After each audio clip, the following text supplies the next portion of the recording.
Hi YouTube, it's Allie. So today I'm going to do a little story from when I was in junior high school type years. But first I realized that it's actually nice enough to sit with my window open, and I thought I would show you because I'm super excited. Look, yes, spring is upon us. Oh my god, that's so exciting. The only sad thing is then summer has to show up. But yeah. So I shall get to my story now, and you guys can enjoy that. This story is about when I first started high school in 10th grade, and I'm just going to give you a heads up, there's going to be probably a lot of face palming involved in listening to this story. So prepare yourself. I was 15 going into 10th grade, and our high school was huge, like ridiculously large. There was a new building and an old building. There's 3 floors on the old building. I had joined yearbook club. I think it was like I think this was the second or third day of high school. So I still wasn't familiar with the building and the people. I asked my friend where yearbook club was supposed to be. And she said it's either going to be on the first floor of the old building in the computer lab, or it's going to be up on the third floor of the old building. I figure the smart thing to do is to go all the way up to the third floor. That way, if it's not up there, I can just run downstairs and end up in class. God, I feel like such an idiot. So, being the intelligent individual I am, I run up the stairs, and there's these big, heavy storm doors. I don't know if you guys have the storm doors. Probably, I would assume you do. Every school has them. But up until this point, I didn't really understand them, so I go through the storm doors, and I go all the way to the back of the hall to see if anybody's in the room. I peek in the door window, and there's another door next to it. Nobody's up there. It's all dark. And in my haste, the storm doors closed behind me. And I didn't realize that they lock automatically because nobody ever told me that. So I'm up on the third floor, and I hear the bell ring, and I try to open the doors, not realizing that they lock a certain way. And I'm just sitting there trying to figure out how these doors work. For normal people, this wouldn't be an issue. They try to get somebody's attention. I was really embarrassed, though. Like, I could see kids in a class, like, directly across from the doors. And I tried making enough noise so that people would be like, hey, maybe we should go see if somebody's stuck back there. But no, nobody checked. Being a scared 15-year-old in 10th grade, I'm up there trying to figure out how to open these doors. I don't understand the locking mechanism because, the only time I've ever seen them was during, like, fire drills or tornado drills, and in which case it's not like you're actually dealing with them. So I was probably stuck up on the third floor for 20 minutes. And normally it probably wouldn't be so bad, except I was like really trying to figure out these doors. I'm not a very big person, I'm not very strong, so I don't know, I couldn't figure out if maybe I wasn't trying to push the door open hard enough. And this was up on the third floor where it gets really hot, and it was ridiculously warm that autumn. For some reason, it was like the 3 hottest days of autumn in like the past 100 years. And I'm just like so out of breath and exhausted not being able to figure this out. And then I realized that it has a locking mechanism that you have to pull down, and then one you have to pull up, above and below the bar where you push, which took me long enough to figure out. And I finally managed to open the door, and I bolt out, and I see these kids in the English classroom that's across the hall, just like looking at me.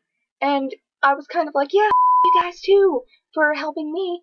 I get out, I go down, 3 floors to the first floor where the computer lab is, and I walk in, out of breath, exhausted, probably sweating a bit, and I look at one of the women who's in charge of the yearbook club, and I was like, oh my god, I'm sorry. I got locked up on the third floor. I tried getting out. And she just, like, looked at me and she's like, you're late.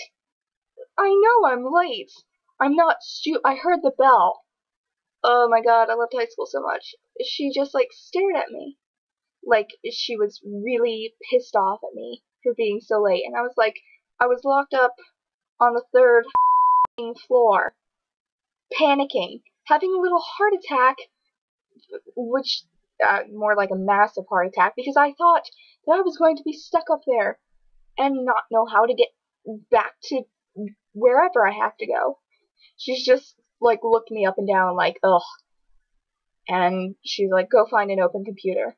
And that's how I almost died from a panic attack. I told my mom what had happened when I got home, freaking out because I didn't want to get in trouble. And she's like, why didn't you just call me on your cell phone? And I was like, I thought about it, but I didn't want to call you and then have you call the school and then have them be like, you know, oh, well, she should have made more noise, or what does she have her phone out for? It's school hours. And I mean, this is legitimately how I thought through that. I was like, I'd rather just be locked up here for a day than get in trouble for using my phone. So that happened. I mean, I like to think it wasn't all my fault because the people who were in charge of the club were pretty horrible with their jobs. Because I actually got in trouble. I got sent to the principal for skipping class, even though I never skipped class. The thing was, I was on the tennis team, and one of our matches had been moved due to poor weather, and they had rescheduled it, but it wasn't put in the system. So even though the rest of the tennis players were in yearbook club, I didn't have anybody to tell them that I wasn't there because I was at tennis, so they automatically assumed I'd skipped class, and I had to go to the principal. The principal, we had 3 different principals for each grade, which is beyond me. Like, if there's that many kids, maybe we should just split up the schools. But I ended up going to the principal. Two stories for one here, kids. I went to the principal, and they were like, it doesn't make sense, you know, you're an honor student, you do really good. And I was like, I don't remember skipping class. So we were there trying to figure it out, and it hit me, and I was like, oh my god, I know what it is. And the principal looked at me like, oh, what happened? And I explained that it was a tennis match, and they're like, oh yeah, that's fine, just, you know, make sure that they know. So I went up to them, and, like, the people in charge of yearbook club are, like, glaring at me. Like, I killed puppies or something. Like, what did you want me to do? I'm new in the high school. I didn't plan ahead once. So you have me sent to the principal? What? You couldn't have come to me? You couldn't have been like, where were you? And I could have been like, tennis. Oh, God. So that's how I almost turned into a delinquent in school. How sad is that?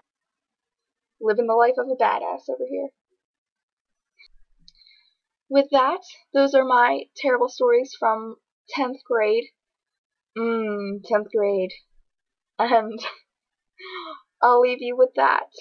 And I hope you appreciated the overexposure to my face, because it washes me out. Yeah. I'm rocking the Casper look today. So, I'll see you guys later. Like and subscribe and leave me comments so I can know what you're feeling. Leave me comments about your high school experiences or whatever. I would love to hear that I'm not the only one who had terrible teachers like that, or maybe, you know, somebody else got you in trouble for something stupid. I would love to know that I'm not alone. So please, or if, you know, sports got you in trouble, or if somebody bailed you out rightfully, or even not so rightfully, tell me your experiences from high school, or what you're going through now. I will see you guys later. Mwah. I love you. Which way is right? Which way is wrong? How do I say that I need? I'd just like to take this opportunity as I'm finishing this up to remind you that if anybody says that these are the best years of their life, Trying to say something right. Might as well fix my hair. What the hell is going on, you motherfucker?